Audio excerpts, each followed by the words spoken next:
បងចាំដាក់កុំតើអគុយពីខ្ញុំ10ថ្ងៃនេះសុំចេញឈុតរៀងធំតិចបងប្អូនបាទដោយសារតែបងស្រីនៅខាងរតនគិរីណាបាទគឺគាត់កំងយក10គ្រឿងបងប្អូនបាទហើយក៏ខ្ញុំជាមួយនឹងក្រុមការងាររបស់ខ្ញុំដែរក៏ចាប់ផ្ដើមរៀបចំតេស្តជូនគាត់តែម្ដងអញ្ចឹងណាបាទជៀសវាងខ្លាចមានបញ្ហារអាក់រអួលធំណាមួយអញ្ចឹងវាមិនដំណើរការអញ្ចឹងណាបងប្អូនបាទអញ្ចឹងយើងមើលមិនឃើញទេបាទអញ្ចឹងយើងត្រូវតេស្តជូនគាត់ខ្លាច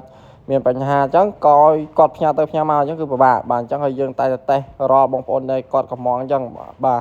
នៅតែមានបងប្អូនយើងភ័យបារម្ភខ្លាចថាមានបញ្ហាចេះចោះទៀតអញ្ចឹងណាបងប្អូនបាទអញ្ចឹងគឺខ្ញុំអត់ចង់ជួបបញ្ហាបែបនេះទេហើយខ្ញុំក៏ចាប់ផ្ដើមតេស្តជូនគាត់តែម្ដងអញ្ចឹងសម្រាប់ពុកម៉ែបងប្អូនណាខ្លះដែលមានតម្រូវការចង់បានធុងបាញ់ថ្នាំម៉ូទ័រ2អាគុយ12វ៉ុលនិង12អាំពែណាបងប្អូនបាទអញ្ចឹងគឺបងប្អូនអាចកម្មងខ្ញុំបានបាទតាមរយៈលេខទូរស័ព្ទឬមួយក៏បងប្អូនយើងនឹងអាចឆាត់មកចូល page បានអញ្ចឹងមានសេវាកម្មផ្ញើគ្រប់24